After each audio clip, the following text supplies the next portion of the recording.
అన్ని పార్టీల్లో ఆ నియోజకవర్గం హాట్ టాపికే. ఆ నియోజకవర్గంలోని అన్ని పార్టీల్లో అనిశ్చితే. అన్ని పార్టీలకు సమాన బలంగా ఉన్న అధికార పార్టీ నుంచి ప్రధాన ప్రతిపక్ష కూటమి వరకు వచ్చే సార్వత్రిక ఎన్నికల్లో ఎవరు బరిలోకి దిగుతారన్నది ఇప్పటికీ గందరగోళమే. కృష్ణా జిల్లాలో హాట్ టాక్ లాంటి ఆ నియోజకవర్గం పేరే పెడన. అన్ని పార్టీలను ఊరిస్తున్న పెడనను వైసీపీ నిలబెట్టుకుంటుందా? జనసేన టీడీపీ కూటమిలో బరిలోకి దిగనున్న అభ్యర్థి ఎవరు? ఎవరి బలాబలాలు ఎంత? తెరచాటు రాజకీయంలో ఇప్పుడు చూద్దాం.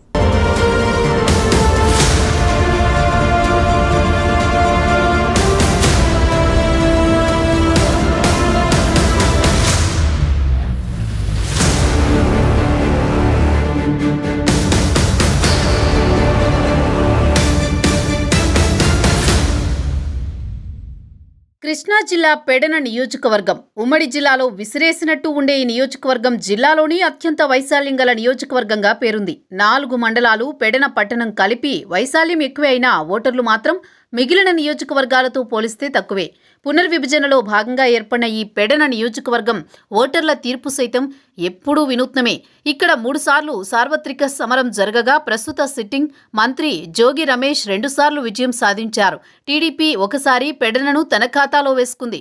బలమున్నా పీఆర్పీ పెద్దగా ప్రభావం చూపలేకపోయింది. గత ఎన్నికల్లో జనసేన పార్టీ చెప్పుకోదగ్గ స్థాయిలో ఓట్లు సాధించి ఉనికి చాటింది.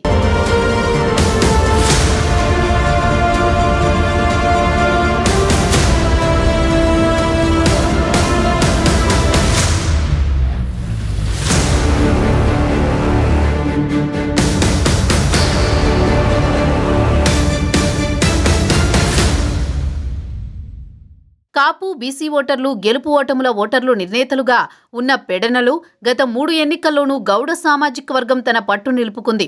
ఇక్కడ విజయం కోసం అత్యధిక ఓటు బ్యాంకు కలిగిన కాపు సామాజిక వర్గం ప్రయత్నాలు మొదలుపెట్టింది. అయితే గతంలో ఎన్నడూ లేని విధంగా ఈసారి పెడన బరిలో నిలిచే అభ్యర్థి ఎవరు అనే అంశంపై అన్ని పార్టీల్లోనూ ఉత్కంఠ నెలకొంది.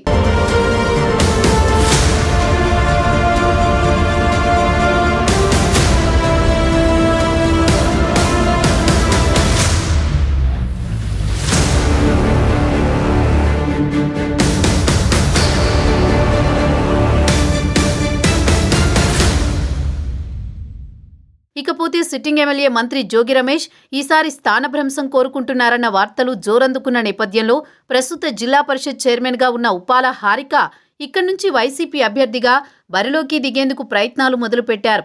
అయితే ఉప్పాల హారిక మామ రాంప్రసాద్ గత ఎన్నికల్లో వైసీపీ టికెట్ కోసం విఫలయత్నం చేశారు. అయితే మంత్రి జోగి అనుచరులు మాత్రం ఆయన 2024 సార్వత్రిక ఎన్నికల్లోనూ పెడన నుంచే బరిలోకి దిగనున్నట్లు బలంగా చెబుతున్నారు. జోగి రమేష్ ఉప్పాల హారికతో పాటు ప్రస్తుతం ఇక్కడ ఇంకో పేరు పార్టీ వైసీపీ అధిష్టానం పరిశీలనలోకి వచ్చినట్టు టాక్ నడుస్తోంది. ఇటీవల జనసేన నుంచి వైసీపీ గూటికి చేరిన ఎడ్లపల్లి రామ్ సుధీర్ పేరు కూడా పరిశీలనలో ఉన్నట్టు, రామ్ సుధీర్ అభ్యర్థిత్వానికి మంత్రి జోగి మద్దతు కూడా ఉన్నట్టు ప్రచారం నడుస్తోంది.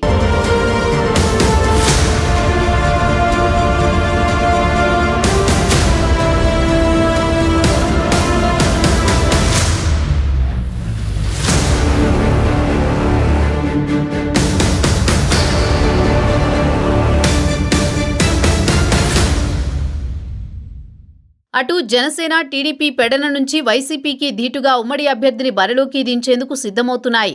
వైసీపీ ఉప్పాల హారిక అభ్యర్థిత్వాన్ని ఖరారు చేస్తే మాజీ పార్లమెంటు సభ్యుడు కొనకళ్ల నారాయణ కోడల్ని ఆమెకు ప్రత్యర్థిగా నిలిపే యోచనలో టీడీపీ ఉన్నట్టు తెలుస్తోంది. అయితే జనసేన పార్టీ ఇక్కడ తన పార్టీ నుంచే అభ్యర్థిని బరిలోకి దించాలని తహతహలాడుతోంది. అన్ని సమీకరణాలు జనసేనకు అనుకూలంగా ఉన్నప్పటికీ బరిలోకి దిగే అభ్యర్థి ఎవరు అన్నది అర్థం కాని పరిస్థితి.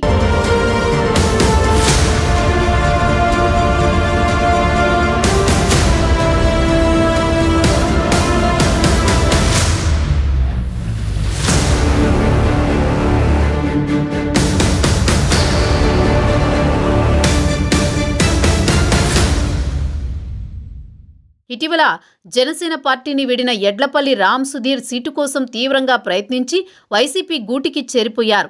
అయితే అప్పటి వరకు జనసేన పక్షాన కాస్త వేగంగా పనిచేశారు. అయితే పెడన్ నుంచి బరిలోకి దిగేందుకు ఉమ్మడి కృష్ణా జిల్లా అధ్యక్షుడు బండ్రెడ్డి రామకృష్ణ ఆసక్తితో ఉన్నట్లు పార్టీ వర్గాలు చెప్పుకుంటున్నాయి. బండ్రెడ్డితో పాటు ఇటీవల నియోజకవర్గంలో జనసేన పక్షాన స్పీడు పెంచిన పారిశ్రామికవేత్త దాసరి సత్యనారాయణ, మచిలీపట్నంకు చెందిన కొరియర్ సీను ఇంకా ఒకరిద్దరు నాయకులు కూడా సీటు కోసం ప్రయత్నాలు చేస్తున్నారు. సీటు తమదంటూ చెప్పుకుంటూ తిరుగుతున్నారు. అయితే సీటు ఎవరికి వచ్చినా కలిసి పనిచేయడానికి సిద్ధమంటున్నారు.